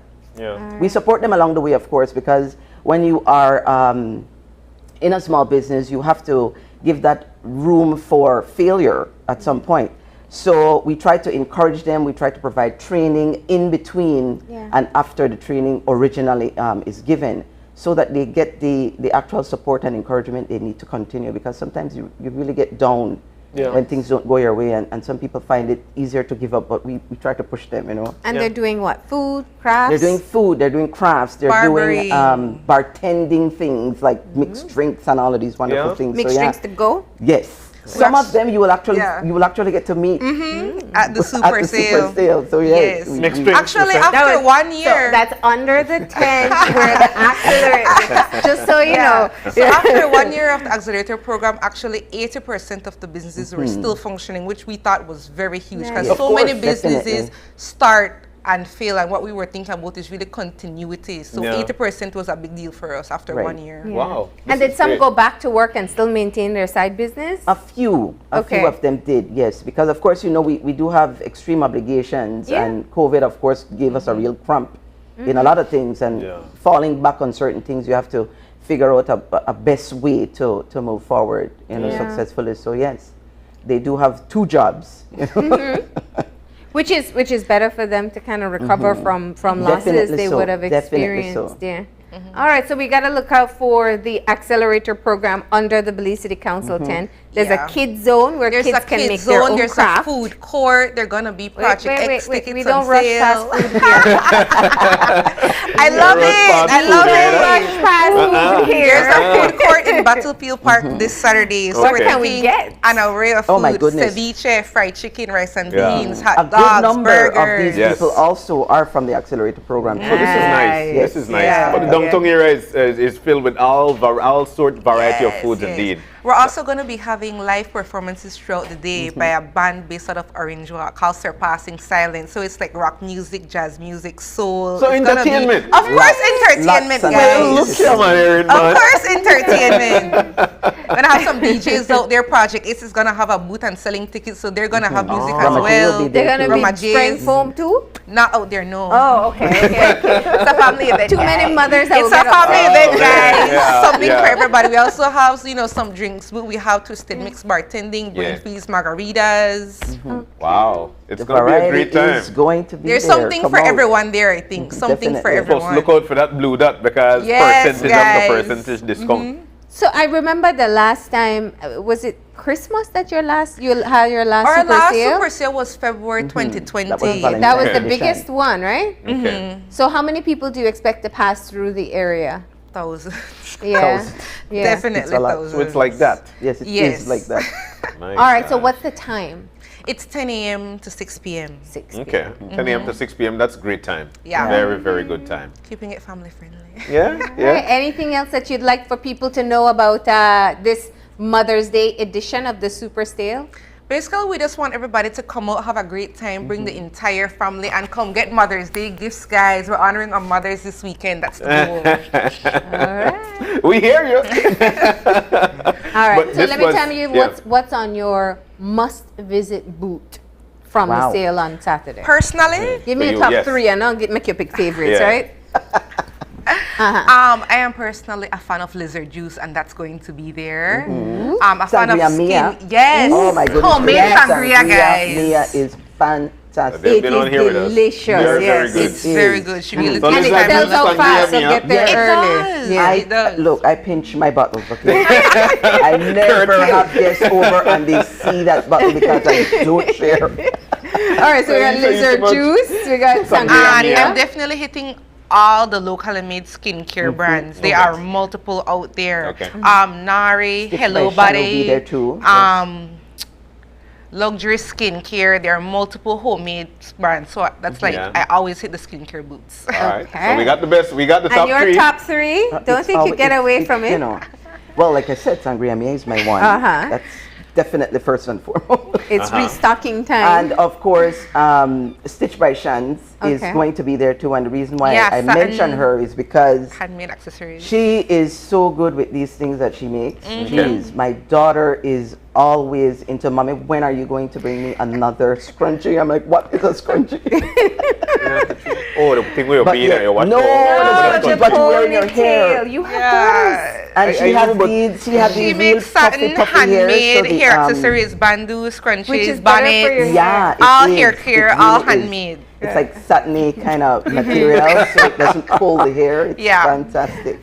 William, I was today's day old when I find out about the scrunchie. Yeah. Scrunchie was big when we were kids. They're coming back in style, guys. Everything come back. No, that's different. Stop. We'll save you. We'll save you. That's different. Take it in the break. I'll let you Google it in the break. But everybody else knows. But it's supporting Belizean businesses. Yes, that's a fundamental goal here. And of course, getting an opportunity for an outing with mom. She could pick her own gift where you could see what she likes and then sneak behind your back. And just kind of get the business activity flowing there as well. All right. Thank you so much for coming in. Thank you guys for having us. Loved having you in to learn all about these nice things that will be happening there. Sangria Mia. All right, cool. We are expecting to see you guys out there. Well, we'll be and there. Get your Sangria Mia quick because it's maybe by 12 o'clock it's done. I'm telling you. That is true. The bottle or the sale? The sale and the bottles. Erin and Melissa, this was great. We're looking forward to it. It starts at 10 a.m. to 6 p.m. There'll be discounts. You'll see the blue all dots. day. You check it out, and it's going to be great with entertainment as well. With entertainment.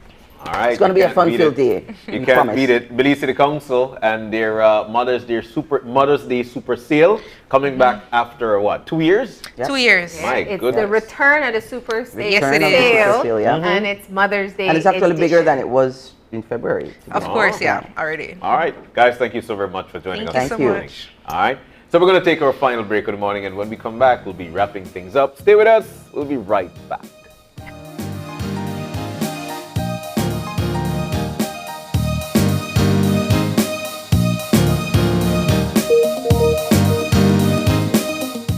It's almost lunchtime and Alice is getting hungry and forgot to bring cash. She remembers that eCash now has a geolocation feature in which she can easily view the eCash merchants near her, especially restaurants. Her co-workers also ask her to order food for them. Chicken chow mein, please, and a Coke. The merchant sends her the payment link. She taps confirm, and within a few minutes, her food is delivered. Alice then views her transaction history and taps on the transaction recently made. Then taps the split the bill button where she selects the unevenly option and moves the bar to the desired amount per person. The request is then sent to her friends. Her colleagues accept the request and are ready to enjoy their meals. Geolocation and splitting the bill via eCash make Alice's life a whole lot easier.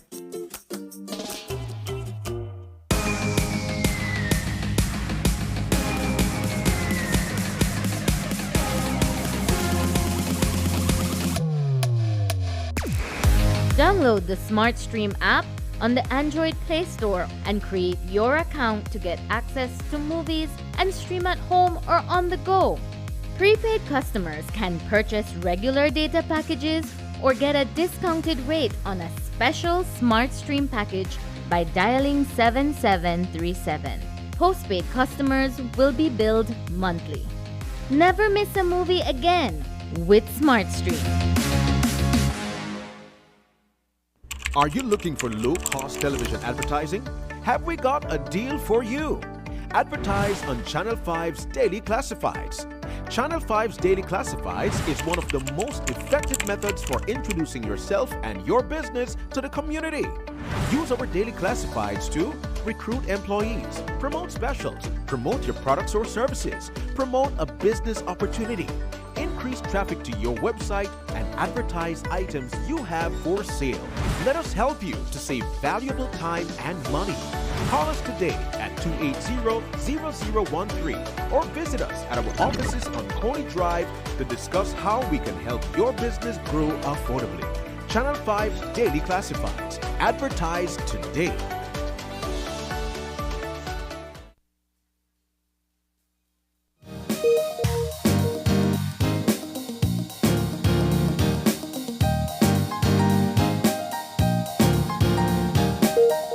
And we're back. And just like that, though, we have come to the end of our show for today. Crunchy, I really didn't know. You know what it is now. When you saw it, you know what it is. Yeah, so but I don't remember what the name was. Crunchy. I wasn't making fun. I just knew that I knew that you knew what it was. Yeah. That's what it Target was. me as they come back. I just knew that you knew what it was. Yeah. But the weekend is going to be a very exciting one, Mar. There'll be so many things happening. The Ariel Rosado ride starting Saturday morning at 6:30. From our bar, heading up the Philip Golson Highway, making that left on the Link Road, up Hatterville area, Boom Road, come back again, go through there. It's going to be a great one, and it's only $10 if you're a child between the age 12 and below, and $25. Your contribution, once you're 13 and older, you contribute $25 and take this ride, man. You never know how new things could pop up for you in life. That's right. There's also the super sale taking place in Belize City on Saturday. It sounds like they've put together quite an event. One. The most number of vendors they've ever had. 100. And all of it themed towards Mother's Day. So it's a great outing. It's a great opportunity to do some shopping, to support local businesses and entrepreneurs, and just be able to kind of make a day of being in Belize City and enjoying all that it has to offer. And the city is beautiful, especially being downtown. Take a walk around and see for yourself how beautiful this city is. And finally, the Ministry of Health and Wellness is putting out the call for folks who are 60 years and older, frontline workers, and those with underlying conditions, your second booster. It's your time to get your second booster, and these vaccination sites are all across the country. If you have taken one dose, going out to get your second dose. If you need a booster, going out to get your booster. It's very important that we do so. Yeah, do remember that if you are hoping to get the Pfizer vaccine, that those will only be available this month. So if you go in this week, you're able to get your first shot of Pfizer, your second shot of Pfizer before the end of the month. And you have to take advantage of that. John, I think Dr. Beer said it, and we can't keep underscoring it. There are countries in the world right now that do not have enough vaccines for their population. Yeah. We have been so blessed, and we must take advantage of it. Right now, it feels safe, but it's a matter of not knowing what can happen next. And so we must remain vigilant, and we must keep ourselves protected so that if there is a new variant that pops up, we can be better equipped to be able to deal with it. Well said. Once again, if you need vaccines, go on out, get vaccinated. All across the country, there are vaccination sites as prepared for us by the Ministry of Health and Wellness. And you can always just, go on their Facebook page. You can go on their website and see exactly or you can call one of their hotlines to find out where the vaccination sites are and go out and get those vaccinations. I do see that some of the testing sites are starting to close down. They just closed the one at the Civic Center in Belize City because not that many people are testing. So, you got to get the vaccination in place and keep yourself safe. Indeed. Marlene, primarily, we need to continue to be each other's keeper.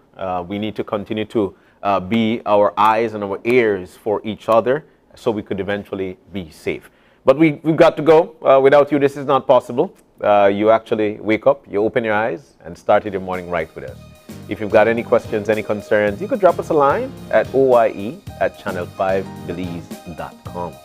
That's right. You can also find us on Facebook at Open Your Eyes BZ and on Instagram at OYE Belize. And we do want to send you a reminder, of course, speaking about all the Mother's Day specials coming up. Friday is our Mother's Day special. Sweet. And we are seeking your Mother's Day shout out as well. This is your opportunity to get a photo, a video of you and your mom highlighted on the show. So go ahead and find us on Facebook or Instagram and send us, DM us the picture or video. All right. Yeah. You could join us again tomorrow when you open your eyes to start your morning right. And as per usual, keep your eyes, your mind, and your hearts open. We'll see you soon. Enjoy your day, Belize.